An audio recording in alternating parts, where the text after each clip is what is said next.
Hivin and Vibin with Dr. Bibi.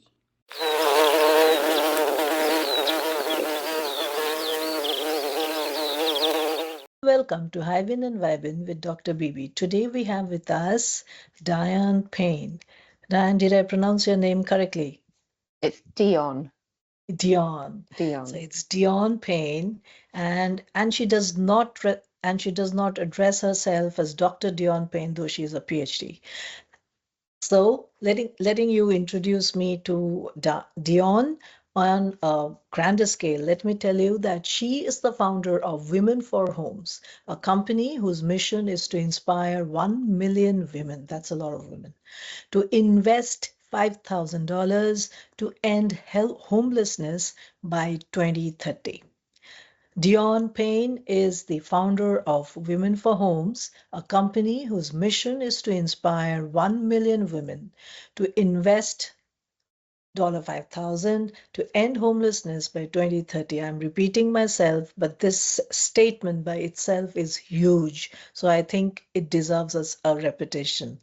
And with that, she has also over 10 years in the property industry, has developed affordable housing projects, and has facilitated $150 million worth of ethical property developments.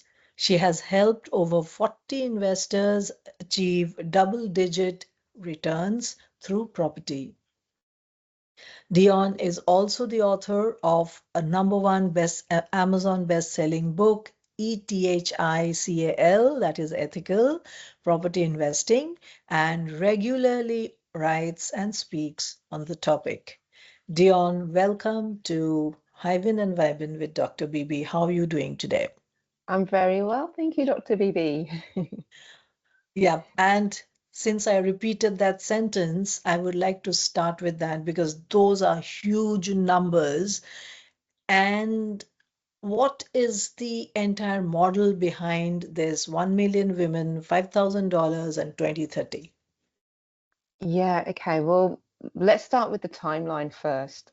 I remember in the pandemic talking to a lady who she was moving out of a property. I think the property had sold, so she had to move out of somewhere that she'd been renting for a long time. And she couldn't find anywhere else that was in her budget. And I spoke to her on the phone because I really wanted to understand what the challenge was that she was having. And she said, look, it's a question of do I pay the rent versus not eating healthily, as well as not having the supplements and medicines that I need to manage my chronic illness. So that was in the pandemic. That was 5 years ago. We're now in 2025. And the situation hasn't changed for older women. Actually, it's got worse. So the government has, got this grand plan to build 1.2 million homes, well-placed homes, and I applaud that. At the same time, I recognise that there aren't the contractors to do that work because building companies are going broke. We've got NIMBYism that's happening. So councils announce that they've got projects that they want to deliver to create more affordable housing, and regular people who don't want those kinds of homes in their locations, which will drive down their home prices, they don't want that either. So we're in a bit of a quandary. So the reason for the timeline for me and the reason for getting women involved for me was just really saying we need to understand that these are not isolated issues. The financial empowerment aspect for women is pretty dire, and we can talk a little bit more about that later. And it's that lack of financial empowerment that is causing so many women to be homeless. And I wrote an article recently which said that many women are just one bad week away from homelessness, a sickness, a divorce, a job loss. So that's what we're facing. That's what we're looking at. The situation hasn't got better since 5 years ago, and the problem has got worse. We really have to get on top of this. So by making this an everybody solution so that everybody can participate in solving this problem, that's how we're going to do it. And it doesn't actually have to take a long time once once everybody understands why we're doing it. So why we're doing it, because it is a problem. It could be easily anybody that we know. It could even be us, you know, in certain situations. So like I said, making it an everybody solution and knowing that it's a solution that everybody can be financially empowered by. This makes a lot of sense to me. When we talk about the numbers and we break it down, 1 million women investing $5,000, that's $5 billion. That money can leverage so much more money as well. And that's why I believe that this is possible. Whoa, that's a long struggle. I don't know whether I should call the word struggle, but I think that's quite a long battle. Do you think that's a battle, Dionne? It's interesting that you chose those words, because in the paradigm that we're in at the moment, it is a struggle. When we step outside of that paradigm, and I'm reminded about Buckminster Fuller's words, don't rail against the existing system, create a new system that makes the old one obsolete. That's the paradigm shift that I'm living by. And also just looking at how do we make money joyful and fun. So a lot of what I see and conversations that I have with women around financial empowerment, there's a lot of money shame, and there's a lot of, you know, sort of things that are not spoken. There's a lot of seriousness that is attached to money. Now, we could talk about the energetics of money, and money in itself is just a tool, and it's the emotions that we put on top of it. And so when we're looking at, or when I look at this problem, I think, well, why are we making it such a serious thing? Why don't we make it joyful and fun? And how can we actually do that? Well, I believe that we do that by working together. I believe that we do that by collaboration. And I believe that we do that by, yeah, just getting really excited about a new system that we created, a system where women can be financially empowered and do something that's really meaningful for themselves and for others as well. So you want 1 million women, each will invest $5,000, and they will gain a home for themselves. No. So the model is that women invest into affordable and sustainable housing, and they will gain a financial return as a result of doing that. Now, when we talk about the financial return, we're talking, you know, target 10% per annum, which in the grand scheme of things is pretty good, and much more than people are getting just from holding properties themselves and investing in properties themselves. At the moment, with interest rates where they are, property investors are lucky to be getting 4 or 5% per annum on their investments. Agree with you. Most of them are negatively geared as well, because especially with, you know, you have to pay the real estate agents and things like that. If you're investing in property, then it definitely pushes the margins towards a negative gearing. So with that, the next question that I have in mind, are you only attracting those 1 million women within Australia, or are you open to international women from across the world joining this movement? Oh, I'm so open to women across the world joining this movement. And the reason I say that is because the housing crisis isn't isolated to Australia alone. There's so much that's happening all over. Now, I will say, and as you know, I am based in Australia, so we're developing the system here, and then we'll take it elsewhere. But absolutely, this is a global movement.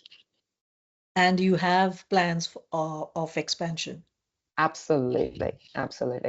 I have a vision that, you know, come 2030, we have all of these little satellite organizations around the world that are saying, yes, we've done it, we've ended homelessness, and we can all come together to celebrate that. Lovely. I like this plan of yours where you intend to collaborate with others, other organizations, or, you know, other partners across the world. And that is where I think is the wonderful place that you are in today. And this is amazing. Tell us a little more about when you started in the property industry. That was, say, 10 years ago or so? Yeah, that's right. I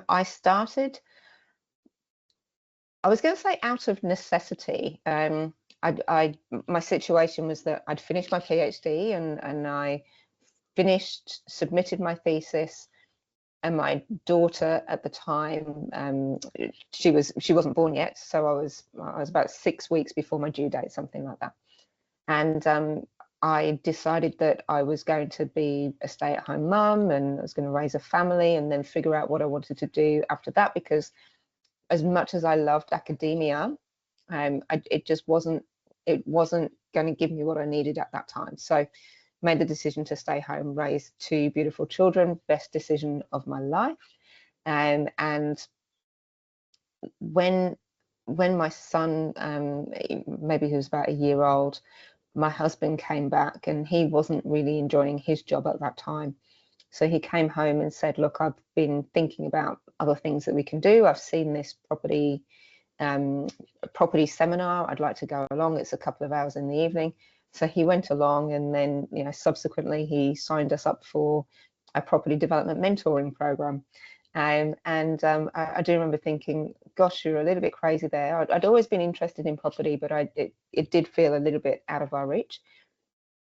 But when he came back and said, oh, I've signed up for it, and I figured, well, the way that we understand how to play this game is to learn how to do it and learn from people that have done it before.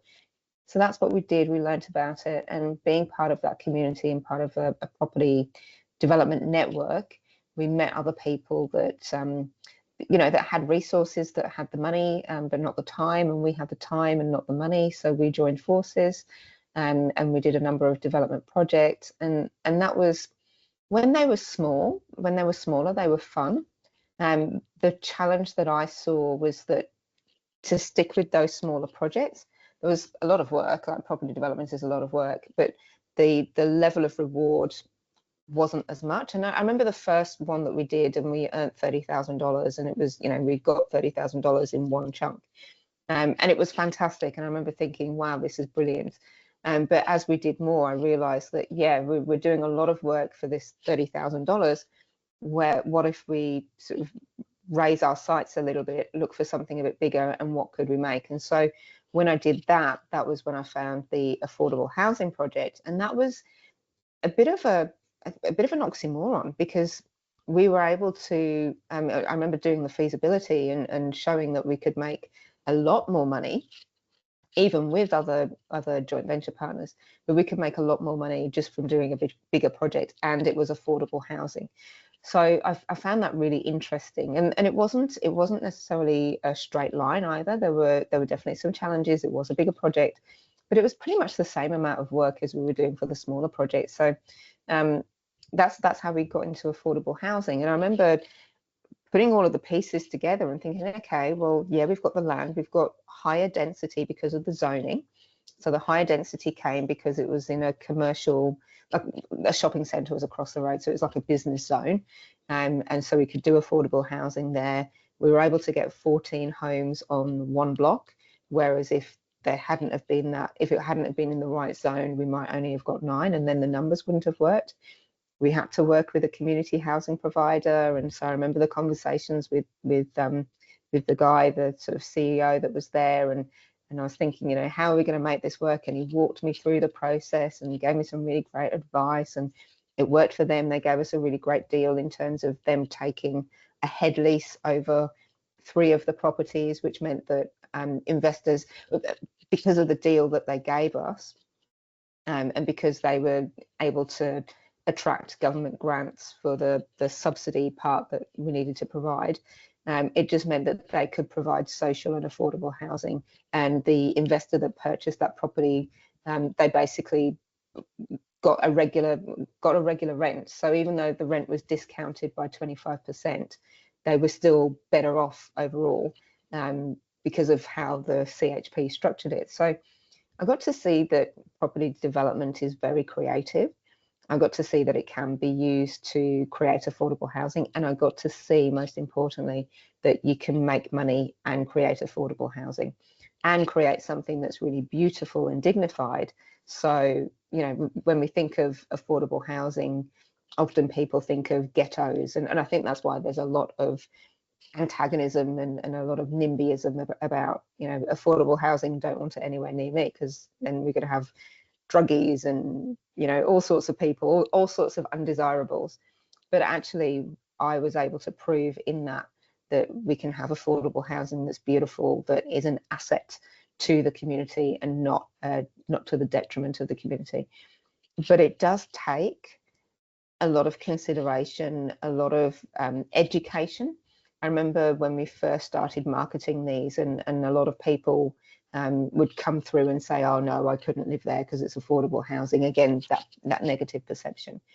So there was a lot of educating around that. And what was beautiful was that we started the construction works in the September, and then by the December, all of them had sold. And we were able to sell those properties for an average of 350,000 in an area where the median house price was 600,000. So I always say it wasn't an apples for apples comparison, because we were talking about 60 square meter, 1-bedroom homes versus 200, 250 square meter, 3 and 4-bedroom homes. So it wasn't apples for apples, but it met the need of members of the community in that point. And I couldn't have done it because that just wasn't my path. But in hindsight, if I was doing it again now and I wanted to go down the development route, I would definitely line up a number of properties where I could do that kind of development again, because one of the things that we see is that we're just not getting that diversity in housing. We're also seeing that the number of single people, single person households is growing. So, and you know, we're also seeing that as baby boomers are retiring and they're wanting to downsize, they're wanting to stay in the area that they've lived in for all this time, but there's nothing there for them to go to. So we have a housing crisis, but it's not just a supply crisis. It's a lack of movement crisis, because people can't move to the houses that are the right size for them.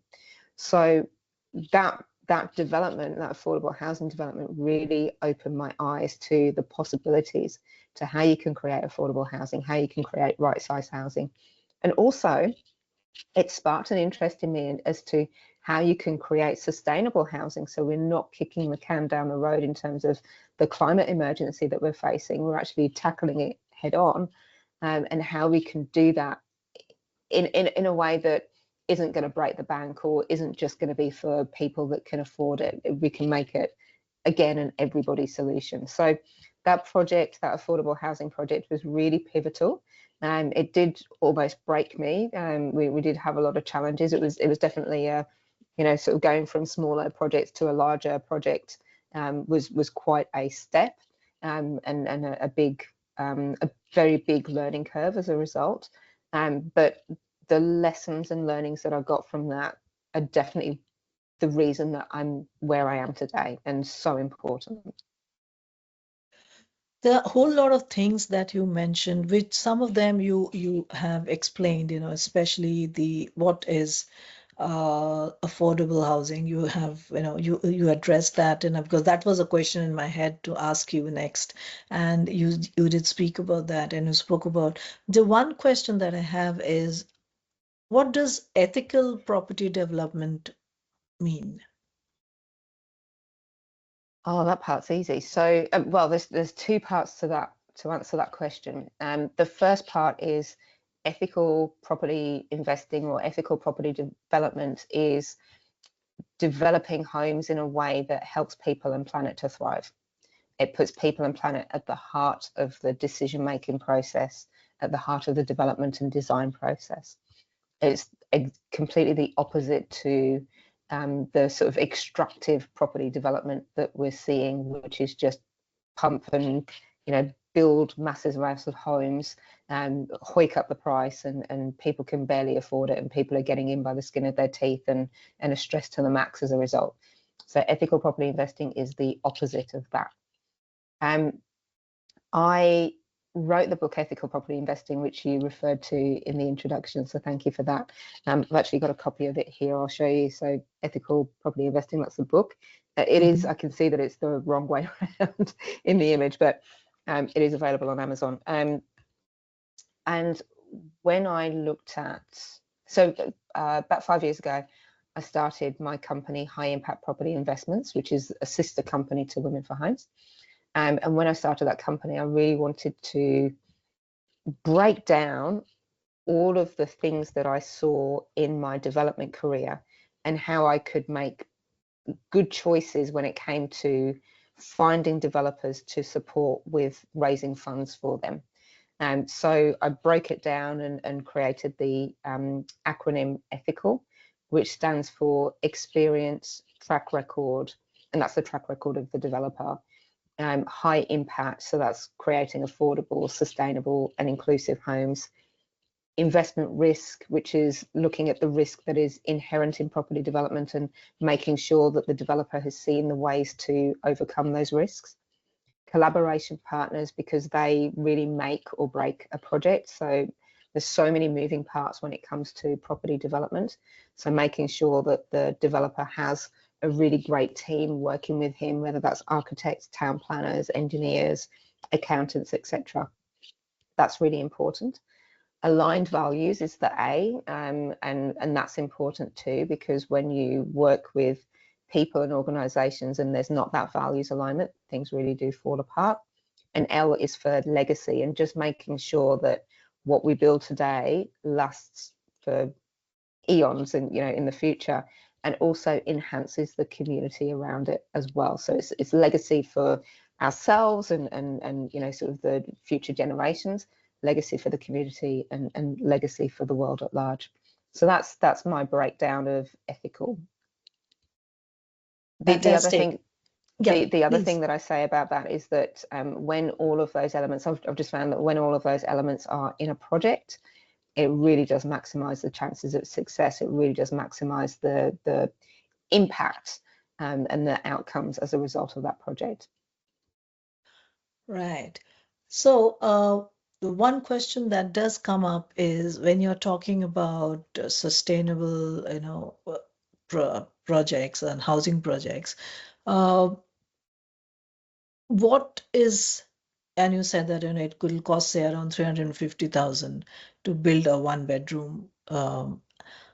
How is it different from another developer who has built a one-bedroom apartment? From the sustainable aspect? Okay, well, in that particular project, the sustainability piece wasn't something I paid a lot of attention to. One thing that the builder did do was to use for the cladding and for the fencing and for the decking, he used a product which was a recycled plastic mixed with rice husks and other sort of biological matter, inert biological matter. And so that was the nod to sustainability that we had in that project. It wasn't a lot, to be fair, and it wasn't directed from me. It actually came from the builder, which I was very pleasantly surprised about. But it did start it did really pique my interest, and I've always been interested in sustainability, but I just wasn't sure how to do that as a developer. One of the things that I did do many years ago was to publish a magazine about hemp. So hemp, the cannabis sativa plant, the non-psychoactive version of the plant. And I started writing a magazine about it because there's so much you can do with it. Like you can build homes with it, you can create clothes, you make clothes from it, you can. Hemp itself is amazing in that it sequesters carbon when it's growing, and it locks up carbon when it's being used in building. It also is it mops up pollution, and so there's lots about hemp that is just really fantastic. And I learned about it. I knew nothing about it. I learned about it, and I was like, everybody needs to know about this. And as part of that, I ended up doing a hemp building course. which was fantastic. I got hands-on experiences, how to, get the hemp hurd and mix it up with the binder and tamp it down in the shuttering and actually build a wall, and got to see that it was fireproof for a certain period of time. So that was a lot of fun, and that was 10 years ago. But when I was developing, I really wanted to be incorporating something like that into my developments, but it was just prohibitively expensive. What's really cool, and it's really interesting that we're having this conversation now, is that one of the projects that I'm working on with another developer is co-living homes for older women. And what I'm talking about there is homes that are beautiful, affordable, and dignified, where there's a mix of private space. So there's rooms with ensuite bathrooms, a small kitchenette, a courtyard, and then there's shared space. So the main living room, dining room, kitchen, and an outside space as well. So it's really about bringing together community, and I'm very excited about it. I met with the developer a while back and got to see some of the finished product, and I was really happy with it. But in terms of sustainability, there was, they're going to be using solar panels, they're going to be using rainwater tanks. But I did sort of walk away thinking, oh gosh, we could do so much better. What can we do? What can we do that's actually going to be cost effective? A couple of weeks ago, I was reminded about a colleague of mine that I'd done that hemp building course with all that time ago, and we actually managed to meet up yesterday. And so I've got really excited again about the possibility of using hemp as a building material, as the walls. That my colleague Johan, he's developed hemp blocks which fit together. They just slot together really well. And basically the process is that so that anybody with a modicum of strength can actually and skill in terms of laying out and making sure everything's square. But anybody with that skill or being supervised can actually build the walls of their house as well. So I'm super excited about where we're going to go with that. Like, there's nothing in stone yet, or in hemp blocks yet, as a joke. But yeah, I'm just very excited about what we can create and making sure that we can make the numbers work, because at the end of the day, and the tagline of my book is how busy professionals can achieve double-digit returns from affordable and sustainable homes. We need to be able to create that financial sustainability for investors so that they can do it again and again and again, rather than ending up in that negative gearing trap, which just means that they're limited to one home or two homes. And that's not really helping us to move forward. So if you can make it financially sustainable, and we can make the numbers work, which they do definitely on the traditional co-living homes. We just need to make sure that it can work on these hemp built ones as well, and that's my goal. So that's my project that I'm working on till the end of this year, to make sure that we can actually incorporate hemp. Right. I was also reading about coconut fiber, and I was also reading about glass, recycling glass bottles and recycling plastic containers, which are used. So all these materials, so recycling quite a lot of materials, I think helps to build sustainable homes. That is what I have been able to gather just before, so that I could understand your your language. I did do a little bit of study, and this is what I understood. So you were telling about the co-living for older women project that you are working with now. So how many women will be able to live there, and where is it located and all that? Yeah, okay. So right now the states of Victoria, South Australia, and Queensland allow it all comes under, and the terminology is different in different states, but rooming house living. So those three states allow for that to happen. New South Wales does as well, but because the requirements are a lot more stringent and therefore it's more expensive, doing co-living homes in New South Wales, you actually have to be building a lot of rooms to make it financially sustainable. But in Victoria, you can go up to 9 rooms. In Queensland and South Australia, you can definitely go up to 5. You may be able to go up to more. So those are the areas, those are the locations that we're looking at. Definitely looking at locations where there is lots of facilities already. So it's not building out in the sticks where nobody's living. It's definitely building where there's established homes, established suburbs, where it's within walking distance, or public transport to hospitals, schools, that kind of thing. So just making sure that, yeah, there's plenty of opportunity for people to live and work and play in the areas that they're living, but just offering a cheaper way of doing things. Now, I will take that, or I will sort of amend what I'm saying there. We are talking about homes for older women 50 plus, who may still be working. So these things still, the importance of being close to facilities still applies. When I think about women, you know, sort of as they get older, I'm very concerned about creating spaces where women can age in place until they're at a point where they need something that may be a bit more high needs or high care, and then there's somewhere for them to go after that. But certainly in this instance, we're looking at properties where the length of the tenancy can be a long time. So it's not that somebody moves in somewhere and they've got to be out in 6 months, because that creates a lot of anxiety. So it's really about creating that security of tenure, which is really important. And by when will this project get ready for people to occupy them? Well, they take about 6 months to build, add another 3 months to get occupation certificates and have people moving in. So yeah, so basically 9 months from woe to go to have somebody actually living in those homes. And from my perspective, in terms of the work that I'm doing, we're pretty much ready to go right now with the traditional way of doing things.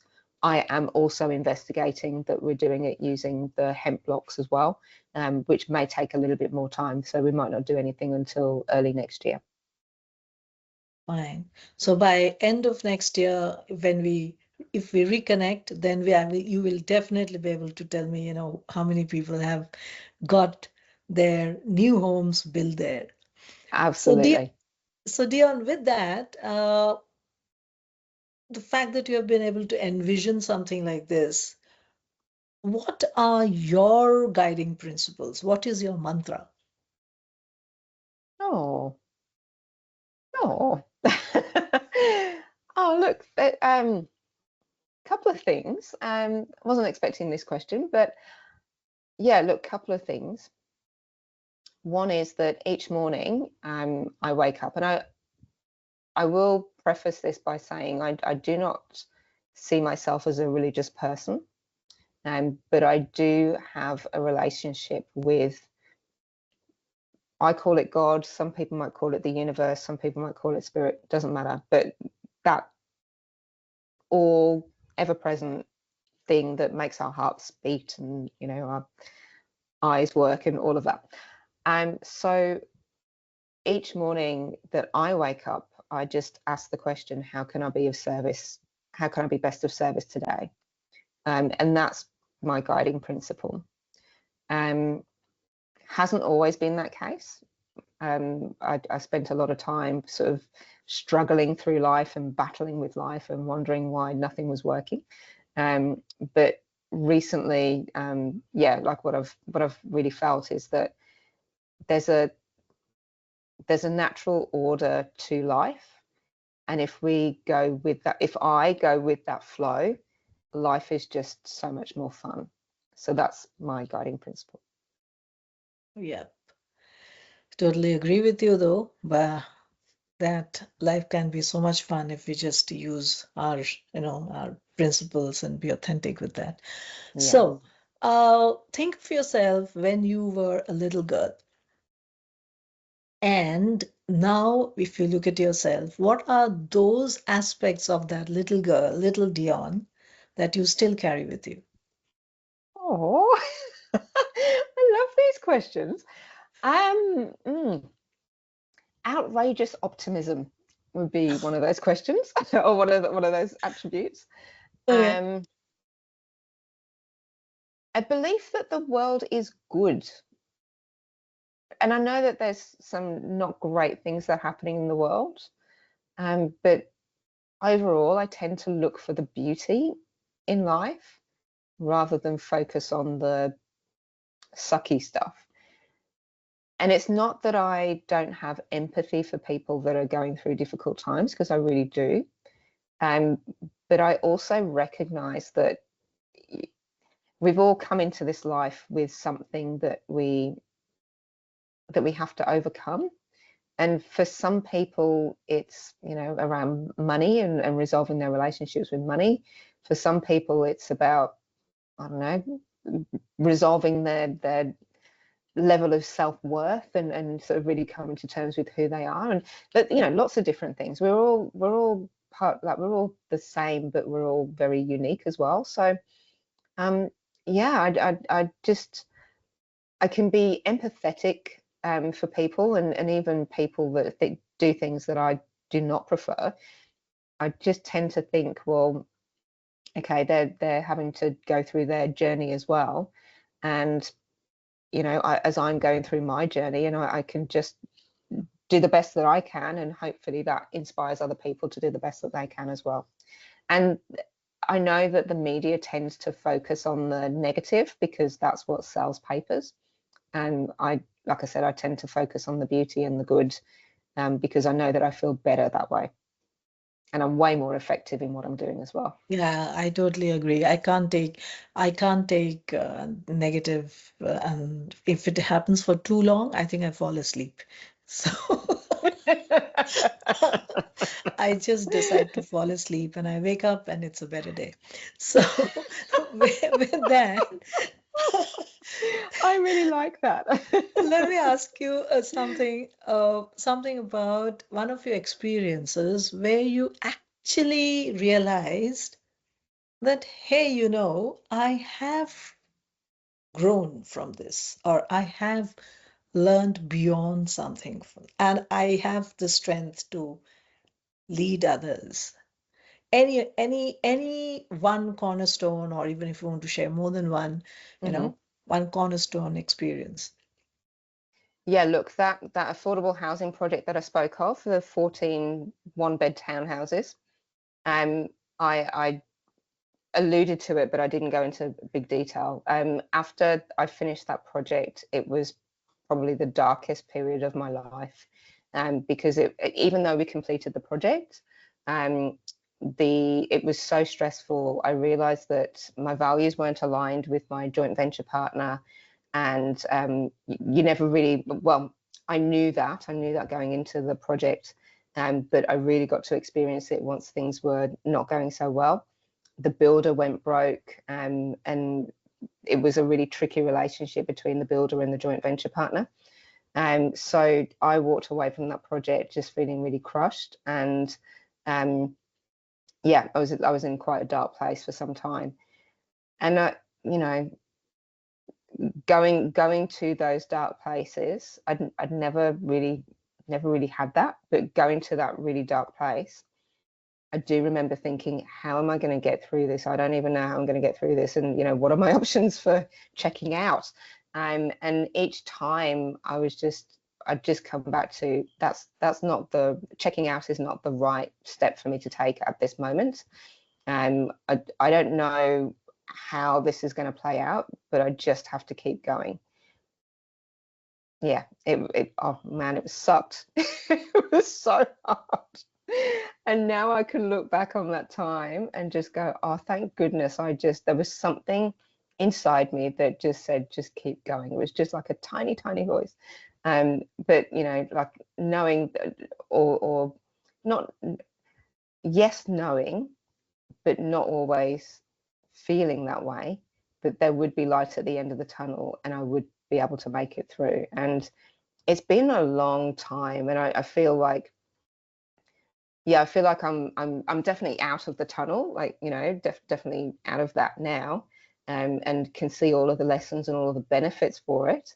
But it was just a really hard time, and yeah, I don't know if everybody has to have one of those times where they, you know, they're pretty much down on their knees and just like, oh, somebody help me, because I don't see how I'm going to make my way through this. But yeah, I definitely had that time. I am through that time now, and I can look back on it and just have a lot of compassion for myself and a lot of gratitude for myself that I did actually make it through. Fantastic. And I'm glad you were able to make it through. Seeing yourself, or maybe, you know, envisioning yourself, say, 10 years from today, from now, what do you think will be that impact that you're going to leave on your industry, on your team, on the wider world, your family also? Okay, two things. I do very firmly believe that we can end homelessness. And so that is part of my goal. Like, it really is a goal. It makes no sense to me that we have people that are homeless through no real fault of their own, just because of a system that didn't work for them. And that just does not make sense to me. So it really is a driving force to create something that solves that problem. And I recognize that, you know, it's not something that I can solve by myself. It's definitely something that we can create a framework for, and that other people can be solving in their own way, in their locations, and you know, because every location has its own nuance. So something might not fit here that works over here. So it needs local activators to run with it and go, okay, well, here's a framework. This is how we tweak it to make it work for ourselves. So I do really believe that we can end homelessness. And I believe that in 10 years' time, I'll just be looking at another challenge that we can resolve as well. Ultimately, the things that are really important to me are equality and freedom. And you know, as somebody that grew up in the UK from parents of Jamaican descent, and as somebody that experienced racism, I just think like equality is just so important to me. And I can see so many different levels of inequality, whether it be through racism or housing or poverty or whatever. And it's like, oh, we've just got to get this sorted out, and we've just got to create better, because we can do better. And again, that's that, like, looking at the beauty. Humans are awesome. Humans combined for a great purpose are wonderful. And I just think that we need to sort our shit out and just get on with it, essentially. Totally agree with you on sorting the shit out. I definitely agree on that. So it hasn't been easy for you. It has not been a cakewalk. And at the same time, but you have lived it, gone through it, borne it. What keeps you going? What is it that sustains you? Do you practice anything? I meditate. Yeah, I meditate, and that's a daily practice, and I get a lot of strength from that. I get a lot of clarity from that.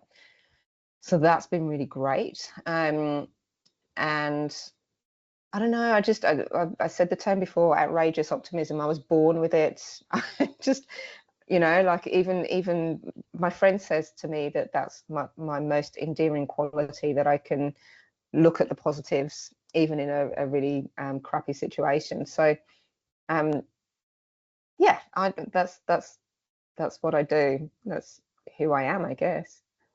Great, fantastic. So you meditate. So from one meditation practitioner to another, how long can you meditate for? Like, I can meditate for, and I can like shut my eyes and there won't be anything around me for, I don't know, mostly I'm saying wake up is the word that's coming to my head, but you know, when I really, you know, come about again, it'll be around 30-40 minutes or 45 minutes. What is it for you? Yeah, most of the time it's about 20 minutes. But I know that there have been times where the time's just flown on, and I haven't noticed. I've just been enjoying that practice, or you know, really tuning into my intuition and listening for the answers. And yeah, I'd say 20 Fantastic. minutes mostly. Yeah. Yeah, great. And do you have any particular practice that you do? Like I do Vipassana and I do a lot of breathing techniques too. What do you do?